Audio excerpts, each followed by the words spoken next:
So finally Bajaj ने launch कर दी है अपनी बजाज की तरफ से आने वाली NS 350। अब आप सोच रहे होगे कि भाई ये खड़ी तो 400 सीसी है, बट बता तुम 350 सीसी के बारे में रहे हो। सो भाई ये बिल्कुल ही न्यू वाली जो है वो बाइक है। यहाँ पर पता है बजाज ने क्या स्ट्रैटेजी लगाई है। देखो, हम लोगों की ये एक्सपेक्टेशन थी कि बजाज जब अपनी नई वाली बाइक को लॉन्च करेगा 350 सीसी इंजन के साथ, सो वहाँ पर आपको न्यू ग्राफिक्स देखने को मिलेंगे, 350 सीसी वाले थोड़े बहुत लुक्स एंड बाकी सारी चीज़ों में चेंजेस देखने को मिलेंगे। बट यहाँ पर जो है क्या कहते हैं, बजाज ने काफ़ी स्मार्टली डिसीजन लिया है कि ऐसा इतनी सारी चीज़ें नहीं करी है। मेजरली उनका भाई देखो जो प्रोस्पेक्टिव था वो यही था कि जो GST 2.0 आया है वहाँ पर कंपनी को बस इतना करना था कि जो इनका 373 सीसी का इंजन है ना, उसको जो है यहाँ पर छोटा करना था। तो ये चीज़ जो है उन लोगों ने कर दी है बहुत ज़्यादा अच्छे तरीके से। यहाँ पर अगर आप मेरे सामने खड़े देखोगे, सो ये NS 400 जो है नाम रहने वाला है, बट ये 350 सीसी वाला जो है वो इंजन आप लोगों को मिलता है।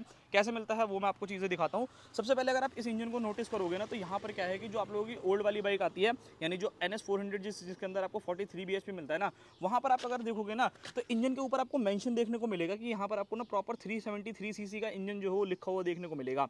इस बाइक के अंदर ओवरऑल मैंने सब कुछ चेक कर लिया भाई, मतलब कहीं से कहीं तक जो वो देखने में मिल ही नहीं रहा कि इस बाइक के अंदर आप लोगों को 373 सीसी का इंजन लिखा हुआ मिले।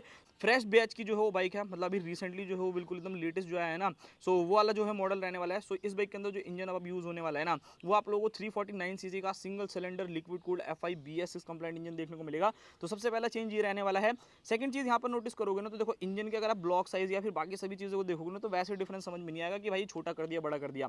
बट एक्चुअल में अगर आप बाइक की पावर को देखोगे तो वहाँ पर आपको थोड़ा बहुत डिफरेंस देखने को मिलेगा। कितना डिफरेंस देखने को मिलेगा इस बाइक के अंदर अगर आप लोग देखोगे, तो भाई जो आप लोगों को पावर देखने को मिलने वाली है ना, वो पहले से कम मिलेगी। जो इस बाइक के अंदर पहले इंजन आता था 373 सीसी का, सबसे पहले वो तो छोटा हो गया है, मतलब अब आप लोगों को कम से कम 25-30 सीसी जो है वो छोटा इंजन मिलेगा। सेकंड चीज़, पावर अगर आप देखोगे तो उसमें 43 bhp आती थी, बट जो नई वाली है उसके अंदर इसके अंदर आपको 40 PS का पावर देखने को मिलेगा। 39 जो हो bhp के आसपास का पावर जो है मिलता है। एंड टॉर्क अगर आप देखोगे तो 33.2 न्यूटन मीटर ऑफ टॉर्क जो है ये बाइक जनरेट करती है। पहले वाली 35 करा करती थी, बट यहाँ पर जो है 2 न्यूटन मीटर का टॉर्क जो है आप लोगों को लेस देखने को मिलने वाला है। सो देखो एज सच मैं अगर बोलूँ ना कि चलाने वाइज अगर आप लोग, मैंने अभी थोड़ा सा चलाया भी, तो ऐसा मेरे को डिफरेंस नहीं लगा, मतलब ठीक ठाक जो हो पावर है, कहीं पे भी ऐसा बहुत ज़्यादा लैग नहीं लगने वाला। सो वो एक चीज़ जो है यहाँ पर रहने वाली है। तो ये चीज़ें जो हो आप लोग ध्यान में रखना भाई कि आप लोगों को यहाँ पर जो हो थोड़ा बहुत यहाँ पर चेंज देखने को मिलेगा। सेकंड चीज़ के बारे में बात करते हैं जो कि है प्राइसिंग, जिसके लिए बजाज ने ये सारी की सारी चीज़ें करी है। सो क्या उसके अंदर डिफरेंस आया है? सो भाई डेफिनेटली उसके अंदर आप लोगों को डिफरेंस आया है। इससे जो पहले वाली जो 400 सीसी के अंदर जो इंजन आप लोगों को मिलता था, उसके साथ ऑन रोड अगर आप लोग प्राइसिंग देखोगे ना, तो उसकी प्राइसिंग आप लोगों को मिला करती थी लगभग लगभग मान लो 2 लाख कम से कम 36,000 रुपए की जो हो बाइक कॉस्ट करा करती थी। सो वो कहीं ना कहीं प्राइस जो हो थोड़ा सा ज़्यादा था। बट इस बाइक का अगर आप एक्चुअल में एक्स शोरूम प्राइस या ऑन रोड प्राइसिंग में आप लोगों को मैं बताऊँ, इस बाइक का जो अब एक्स शोरूम प्राइस हो गया है वो 1,93,000 रुपीज़ जो हो एक्स शोरूम प्राइसिंग रहने वाली है। सो मेरे हिसाब से भाई काफ़ी बढ़िया है। हाँ, एक्स शोरूम जो है देखो हर सिटी के हिसाब से अप एंड डाउन हो सकता है, तो वो चीज़ जो हो आप लोग देख लेना अपने हिसाब से। सेकंड चीज़ के बारे में बात करते हैं, यानी ऑन रोड अगर आप लोग लेने जाओगे तो ये बाइक अब आप लोगों को 2,27,000 रुपये की कॉस्ट करेगी।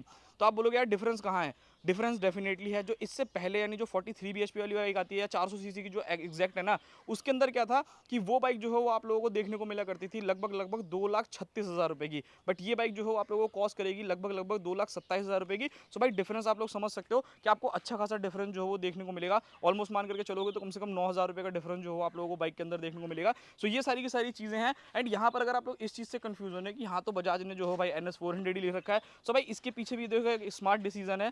NS 400 जी अपने नाम से बिकती थी जो इससे पहले वाली आती थी, तो भाई उस नाम को चेंज ही क्यों करना है? मतलब हम सेम ही जो है वो नाम रखते हैं, लोगों को लगेगा ही नहीं कि ऐसा डिफरेंस है, 400 सीसी की बाइक जो वो लगेगी। सो यहाँ पर अगर आप ब्रांडिंग एंड बाकी सारी चीज़ें देखोगे तो वो सेम है, NS 400 के नाम से ये बाइक सेल होगी, बट इसके अंदर इंजन जो है वो 350 सीसी का आपको देखने को मिलने वाला है। सो ये चीज़ें हैं। बाकी ओवरऑल लुक्स, डिज़ाइन एंड बाकी सभी चीज़ों को देखोगे कहीं पर भी चेंजेस नहीं मिलेगा। फ्रंट से देखोगे तो छोटा सा जो है वाइजर आप लोगों को देखने को मिल जाता है। यहाँ पर अगर आप चेकआउट करोगे तो भाई प्रॉपर जो है वो DRLs आप लोगों को देखने को मिल रही है।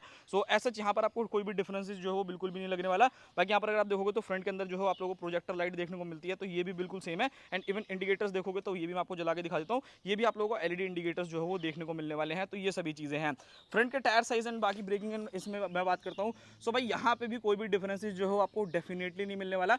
इस बाइक के अंदर आप लोग अगर देखोगे तो भाई प्रॉपर जो है वो आप लोगों को देखने को मिलने वाला है लगभग 320 mm की फ्रंट में disc, proper USD suspension. And अगर आप टायर चेकआउट करोगे तो इस बाइक के अंदर आपको अभी भी exactly same Apollo alpha H1 वाले टायर्स देखने को मिलते हैं। सो यहाँ पर आपको कोई भी डिफरेंसेस जो हो बिल्कुल भी नहीं देखने को मिलने वाला। सो ये चीज़ जो हो जरूर याद रखना कि भाई यहाँ पर आपको डिफरेंसेस नहीं है। एंड ये चीज़ एक मुझे लगा काफ़ी अच्छी डिसीजन है कि ऐसा नहीं किया बजाज ने कि भाई 350 सीसी का इंजन कर दिया, यानी 349 सीसी का इंजन किया एंड फीचर्स हटा दिए। फीचर स्टिल आपको सारे के सारे सेम मिलेंगे, बस यहाँ पर आप लोगों को इंजन में जो हो थोड़ा बहुत डिफरेंस देखने को मिलने वाला है।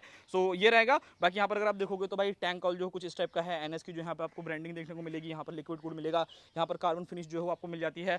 फ्रंट में मडगार्ड देखोगे तो मैट फिनिश के साथ जो हो आप लोगों के लिए अवेलेबल है। साइड में इंजन मैंने आप लोगों को सारी की सारी डिटेल बता दी है। एक्चुअल में देखो, अगर आपको नहीं पता चल रहा होगा ना, तो ये जो व्हाइट कलर का यहाँ पे डॉट दिख रहा है आप लोगों को यहाँ पे छोटा सा, इसी जगह अगर आप लोग पुरानी वाली एनएस को देखोगे तो वहाँ पर आपको प्रॉपर मेंशन देखने को मिलेगा कि 373 सीसी का इंजन लिखा होगा, बट इस पर कहीं पे भी नहीं लिखा। मैंने पूरा का पूरा चेक कर लिया है। सो वो एक चीज़ जो है यहाँ पर आप लोग देख लेना। नेक्स्ट चीज़ के बारे में बात करते हैं कि भाई रियर के पोर्शन में आपको क्या क्या चीज़ें मिलेगी। सो सबसे पहली चीज़ के बारे में, यानी कि यहाँ पर अगर आप देखोगे तो भाई मोनोशॉक एब्जॉर्बर जो है वो आप लोगों को यहाँ पर प्रॉपर देखने को मिलते हैं। नीचे की तरफ आओगे सो भाई अंडर बैली जो है आप लोगों को एग्जॉस्ट देखने को मिल जाता है। तो ये सारी की सारी चीज़ें रहने वाली है। रियर पोर्शन में बात करते हैं कि भाई यहाँ पर आपको क्या क्या चीज़ें देखने को मिलेगी। यहाँ पे भी कंपनी ने कोई भी चेंजेस नहीं किया है। यहाँ पर आपको सेम 230 mm की जो हो रियर में डिस्क मिलती है। अपोलो अल्फा H1 वाले टायर जो है वो आप लोगों को बाइक के अंदर देखने को मिलते हैं, जो कि 150 सेक्शन का है। मैं आपको चेकआउट करा देता हूँ। यहाँ पर अगर आप लोग देखोगे तो आप लोगों को देखने को मिल जाएगा कि इस बाइक के अंदर आप लोगों को 150 सेक्शन का जो हो टायर देखने को मिलता है। यहाँ पर अगर आप चेकआउट करोगे, अगर आप देखोगे तो 150/60 ZR17 जिसके जो है यहाँ पर आपको टायर्स जो है वो देखने को मिल रहे हैं। तो यहाँ पे भी डिफरेंसेस नहीं है। अगर आप रियर में देखोगे तो भाई यहाँ पर आप लोगों को टेल लाइट जो है वो एलईडी देखने को मिलती है, इंडिकेटर्स भी आपको एलईडी देखने को मिलते हैं। एक बार मैं आप लोगों को जला के भी चेकआउट करा देता हूँ कि टेल लाइट एंड बाकी सारी चीज़ें कैसी हैं। सो यहाँ पर अगर आप चेकआउट करोगे सो कुछ इस टाइप का जो हो आप लोगों को टेल लाइट मिलेगा एंड इंडिकेटर जो है वो एलईडी है। बाकी रिफ्लेक्टर्स एंड मडगार्ड जो है वो आप लोगों को मिलेगा। मीटर में भी अगर मैं बात करूँ ना, तो यहाँ पे भी आपको कोई भी चेंजेस नहीं देखने को मिलेगा भाई। यहाँ तो सारी की सारी चीज़ें बिल्कुल सेम है। प्रॉपर डिजिटल मीटर आप लोगों को मिलता है। यहाँ पर देखोगे तो आरपीएम रेंज है, यहाँ गियर इंडिकेटर है। यहाँ पर अगर आप देखोगे तो भाई प्रॉपर जो है स्पीडोमीटर मिल जाता है। यहाँ पर अगर आप लोग देखोगे तो 4 तरीके के राइडिंग मोड्स हैं। रोड मोड हो गया, स्पोर्ट्स मोड हो गया, रेन हो गया, ऑफ रोड मोड हो गया। तो ये राइडिंग मोड जो है वो आपको मिल जाते हैं एंड ये एक्चुअल में काम भी करते हैं। तो यहाँ पर आपको कोई दिक्कत नहीं मिलेगी। बाकी यहाँ पर अगर मैं आप लोगों को बाकी चीज़ें दिखाऊँ तो व्हीकल इन्फॉर्मेशन मिल जाएगा, कनेक्टिविटी मिल जाएगा, ट्रिप एंड बाइक मिल जाएगा, लैप टाइमर जो है वो आप लोग यहाँ पर देखने को मिलेगा, सेटिंग्स की जो डिटेल्स है, आरपीएम, गियर इंडिकेटर, बाकी सारी चीज़ें हैं। ट्रैक्शन कंट्रोल भी इवन जो है इस बाइक के अंदर अवेलेबल है। यहाँ पर अगर आप राइट साइड में देखोगे तो यहाँ पे भी कंपनी ने कुछ भी चेंज नहीं किया है। सेम वही आप लोगों को हैजार्ड का बटन, इंटीग्रेटेड किल स्विच, यहाँ पर आपको डीआरएल्स को ऑन ऑफ करने के लिए एडजस्टेबल 5 वे एडजस्टेबल जो हो ब्रेक लीवर्स आपको देखने को मिलेंगे। इधर की तरफ अगर आप लोग देखोगे तो भाई प्रॉपर जो हो आपको स्विचेस देखने को मिलते हैं, हाई बीम लो बीम का जो बटन है एंड यहाँ पर अगर आप देखोगे तो स्लीपर क्लच जो है वो आप लोग इस बाइक के अंदर मिलता है एंड ये भी एडजस्टेबल जो हो आप लोगों को मिलेगा। फ्यूल टैंक के बारे में बात की जाए तो इस बाइक की जो कैपेसिटी है वो लगभग 12 लीटर का जो हो फ्यूल टैंक मिलता है। इससे थोड़ा लोग परेशान है कि मतलब भाई थोड़ा छोटा दे रखा है, बट ठीक है कोई दिक्कत नहीं है, काम जो है आप लोगों को चल जाएगा। सो वो एक चीज़ है। बाकी पल्सर की ब्रांडिंग मिलेगी। सीट्स कंफर्ट के बारे में बात करूँ तो भाई ये तो सीट ओके रिपोर्ट रहने वाली है, कुशनिंग भी बहुत अच्छी है। पिलियन की देखोगे तो ये भी जो है ओके रिपोर्ट है, कोई दिक्कत जो है यहाँ पर आपको बिल्कुल भी फेस करने को नहीं मिलने वाली। सो ये सभी चीज़ें हैं। बाकी वेट देखोगे तो सेम 174 kg का जो है वेट रहने वाला है। 168 mm की ग्राउंड क्लियरेंस है, 807 mm का जो है यहाँ पर आप लोगों को प्रॉपर जो है देखने को मिलता है सीट हाइट। सो यहाँ पर ऐसा डिफरेंस नहीं है। अब ये बाइक आप लोगों को लगभग 9-10 हज़ार रुपये जो हो सस्ती पड़ेगी। यानी कि अब इस बाइक की जो एक्स शोरूम प्राइस है वो 1,93,000 रुपीज़ है।